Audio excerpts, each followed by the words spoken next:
इन 1886 Goldstein, year कौन सा बेटे? 1886। साइंटिस्ट कौन है? गोल्डस्टीन। इन्होंने ऑब्जर्व किया कि इन नेगेटिव रेज के साथ साथ कैथोड वाली सतह पर इस एनोड से कैथोड की तरफ कुछ पॉजिटिव पार्टिकल्स जो हैं, रेज जो हैं, वो भी पैदा हो रही हैं, और वो जब वहां पे जाके टकराती हैं तो वो भी रोशनी पैदा कर रही हैं। अब इसके लिए उन्होंने क्या किया था? उन्होंने यहां पर परफोरेटेड कैथोड का इस्तेमाल किया। परफोरेटेड कैथोड मींस जिसमें सुराख मौजूद थे। अगर वो एक ब्लॉक होता या स्ट्रिप होती, उसके ऊपर जाके वो टकराते तो वो कैथोड के ऊपर ही टकराने थे। अब जब सुराख मौजूद हैं, ये पॉजिटिव पार्टिकल जो हैं इसमें से आगे गुजर के ग्लास ट्यूब, जो डिस्चार्ज ट्यूब है, उसकी दीवारों के साथ टकरा रहे थे। मतलब यहां पर भी उसके ऑपोजिट भी रोशनी पैदा हुई कि जब डिस्चार्ज ट्यूब के अंदर इलेक्ट्रिक करंट गुजारा जाता है 2 इलेक्ट्रोड रख के, तो सिर्फ और सिर्फ कैथोड रेज नहीं पैदा हो रही। उन्होंने क्या ऑब्जर्व किया कि पॉजिटिव चार्जेस जो हैं वो भी पैदा हो रहे हैं, जो कि एनोड से निकलते हुए नजर आते हैं। कैथोड रेज जो थी वो कैथोड से निकल रही थी, जबकि एनोड रेज जो हैं वो लगता ये है कि they travel from anode to cathode. लेकिन वो आगे जाके हम देखेंगे कि असल में वो कहां पे पैदा हो रही। These rays were traveling in opposite direction to the cathode rays. He used a discharge tube having perforated cathode. He found that these rays passed through the holes present in the cathode and produced a glow on the walls of the discharge tube. और उन्होंने इन raise को canal raise का नाम दिया। इन raise को किन raise का नाम दिया बेटे? केनाल रेज का। अब बेटे इनकी भी चंद प्रॉपर्टीज थी। They also travel in a straight line, लेकिन किस तरफ? Opposite to cathode rays. Cathode rays के मुखालफ। अच्छा जी, second property, their deflection in the electric and magnetic field prove that these are positively charge. अब इनका डिफ्लेक्शन किस में? इलेक्ट्रिक और मैग्नेटिक फील्ड में, shows they are positively charged. अब उसका क्या मतलब? जैसे हमने प्रीवियस टॉपिक में देखा कि अगर हम इसके गिर्द इलेक्ट्रिक फील्ड अप्लाई करते हैं तो ये मुड़ती हैं नेगेटिव टर्मिनल की तरफ। ये किसकी तरफ मुड़ रही हैं? मतलब जो हमने अलहदा से एक इलेक्ट्रिक फील्ड, एक तो इसके अपने है ना एनोड और कैथोड, एक हम इसके गिर्द इलेक्ट्रिक फील्ड अप्लाई कर दें तो ये किसकी तरफ मुड़ेंगी? कैथोड की तरफ। तो ये डिफ्लेक्शन इसकी क्या जाहिर करती है? कि ये पॉजिटिवली चार्ज्ड है। The nature of the canal rays depend upon the nature of gas present in the discharge tube. इनकी नेचर डिपेंड करती है, depends upon nature of gas used. अब इसकी क्या वजह? जो आपके इलेक्ट्रॉन्स थे, union laboratory and diagnostic centre अब आपको किसी भी किस्म के टेस्ट के लिए लाहौर, मुल्तान, कराची या किसी भी बड़े शहर जाने की जरूरत नहीं। अब मियां चन्नू में ही वही मयार आपकी दहलीज पर मुयस्सर है। लेबोरेटरी की नुमाया खसूसियात, जदीद मशीनरी, स्टेरिलाइज्ड और कुशादा माहौल, कैलिब्रेन और क्वालिटी कंट्रोल, आला तालीम याफ्ता और मुस्तनद पैथोलॉजिस्ट और लैब टेक्नोलॉजिस्ट की ज़ेरे निगरानी, जहां पर शुगर, गुर्दे, जिगर, दिल, कोलेस्ट्रॉल, पित्तनाक, पेशाब, हेपेटाइटिस, यरकान, औरतों और मर्दों की पोशीदा अमराज से मुतल्लिका तमाम टेस्ट इंतहाई मुनासिब फीस में किए जाते हैं। बैरून मुल्क जाने के लिए आरजी मेडिकल टेस्ट के लिए तशरीफ लाएं। घर से सैंपल कलेक्शन की सहूलत भी दस्तयाब है। जदीद तरीन पैथोलॉजी लैब को दुनिया के बेहतरीन आलात से आरास्ता किया गया है। यहाँ पे तकरीबन लेटेस्ट इक्विपमेंट पैथोलॉजी के सारे हैं। यहाँ पे ये है कि एक्यूट इमरजेंसी में जो भी चीज़ें रिक्वायर्ड होती हैं कार्डियक सर्जरी में, उसके अलावा बाकी कोई एक्सीडेंटल केस ऐसे हैं उनकी रिक्वायरमेंट के मुताबिक सारी चीज़ें यहाँ पे हैं। बेसिक जो हमारे टेस्ट हैं उनके अलावा स्पेशल टेस्ट, हार्मोन एनालिसिस, उसके बाद इनके ट्यूमर माइक्रोबायोलॉजी डिपार्टमेंट, तो तकरीबन सब फील्डों को यहाँ पे कवर कर रहे हैं। Union laboratory and diagnostic centre, Mehar Mohammad Naeem, laboratory manager, biochemist, lab technologist, MSc biochemistry, university of agriculture Faisalabad, BSc medical laboratory technology, Sheikh Zaid hospital, Punjab university Lahore. उसको सुपरवाइज करते हैं और हमारी जो इक्विपमेंट है लैब में वो second to none, top class.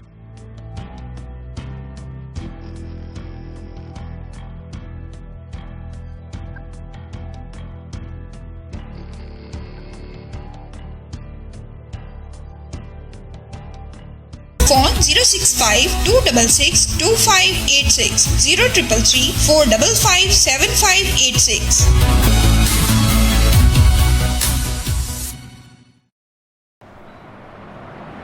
वो हर एटम में, खा वो सोडियम का है, खा वो हीलियम का है, खा वो हाइड्रोजन का है, इलेक्ट्रॉन सभी के एक जैसे होते हैं। ठीक हो गया। इसलिए हम कुछ भी इस्तेमाल कर रहे थे, किसी भी मटेरियल का कैथोड इस्तेमाल कर रहे थे, वो एक ही जैसे पैदा हो रहे थे। अब इसमें क्या हो रहा था?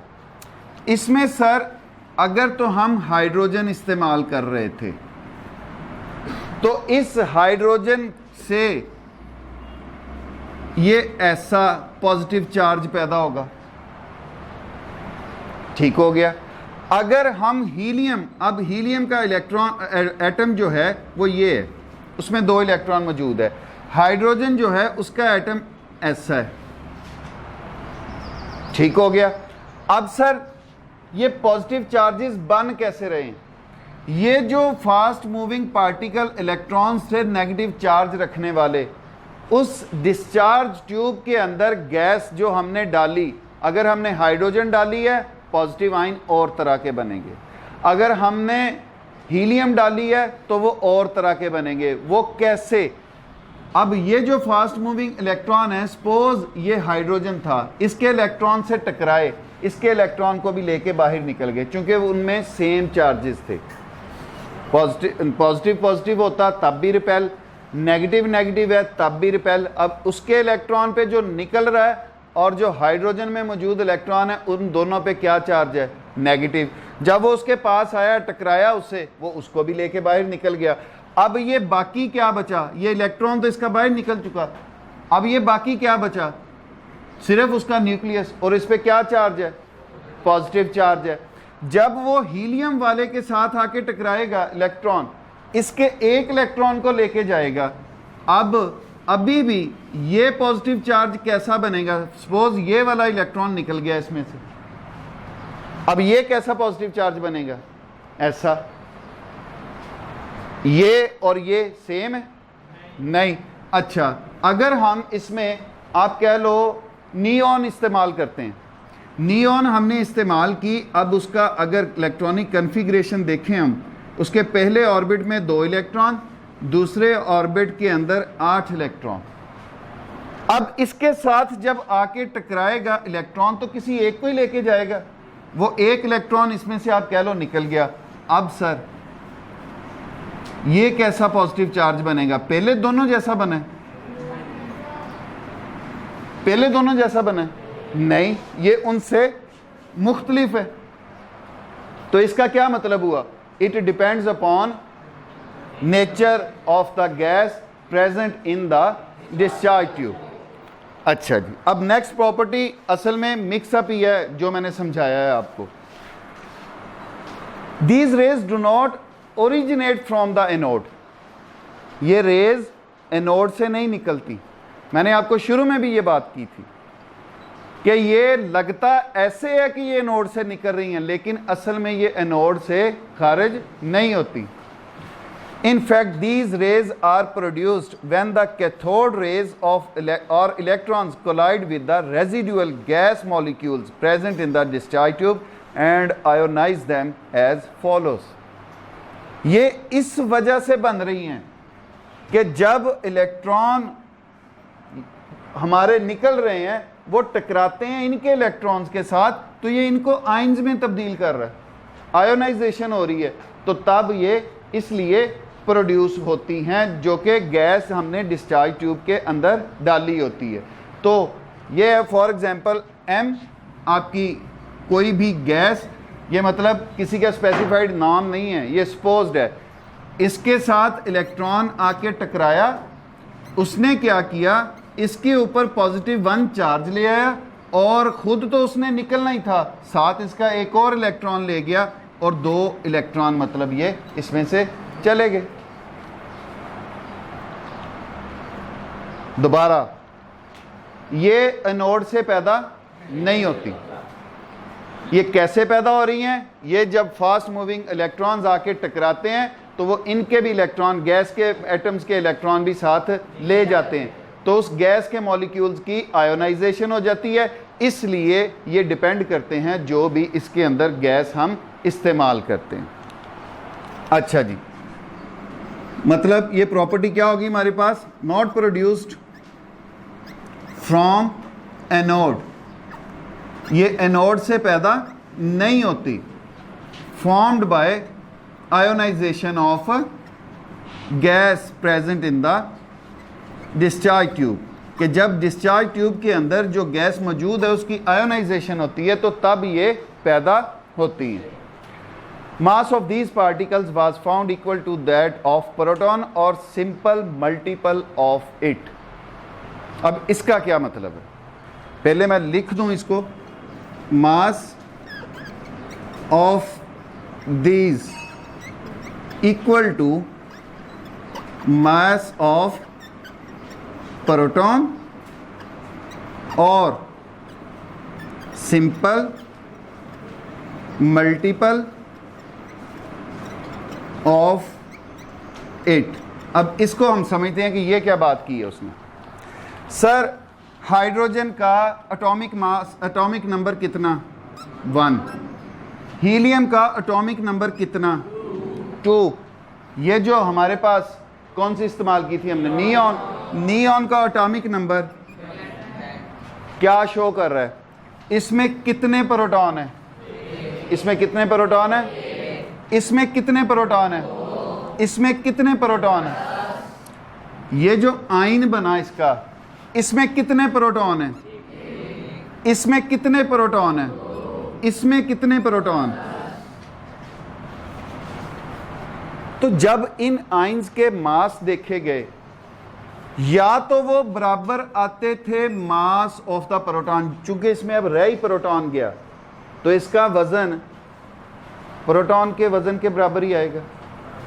अब ये वाले जो हैं इनमें मल्टीपल है कि प्रोटॉन के मास को हम मल्टीप्लाई कर दें, इनका हमने वजन देखना है तो 2 के साथ मल्टीप्लाई कर देंगे तो तब उस वजन के बराबर, इसको हम 10 के साथ, प्रोटॉन के मास को 10 के साथ मल्टीप्लाई कर देंगे तो इसका मास आ जाएगा हमारे पास। ये मतलब है इस बात का, इस करैक्टरिस्टिक का, कि इनके मासेस जो हैं, ये जो हमारे पास आयन्स बन रहे हैं या हमारे पास जो रेज बन रही हैं, इनका अगर मास देखा जाए, वो मास जो है वो बराबर होगा मास ऑफ अ प्रोटॉन और सिंपल मल्टीपल ऑफ इट। मुश्किल बात, ये इनकी प्रॉपर्टीज हैं। Thus these rays are made up of positively charged particles. The mass and charge of these particles depend upon the nature of the gas. इनका वजन वो भी डिपेंड किस पे करता है कि गैस हम कौन सी इस्तेमाल करें। इनका चार्ज वो भी डिपेंड करता है कि हम कौन सी गैस जो है वो इस्तेमाल कर रहे हैं। Hence, different gases produce different types of positive rays having particles of different masses and different charges. Keep in mind that positive particles produced by a gas will be of the same type. Positive rays are produced by the lightest gas hydrogen as proton. वही बात जो मैंने कही कि lightest gas हमारे पास hydrogen है, hydrogen के पास एक प्रोटॉन एक इलेक्ट्रॉन। जब इलेक्ट्रॉन की क्लूजन से उसमें से उसका अपना इलेक्ट्रॉन निकल गया तो बाकी क्या बचा? प्रोटॉन। तो बाकी क्या बचा? तो इसका मास जो है मास ऑफ अ प्रोटॉन के बराबर होगा। जी यहाँ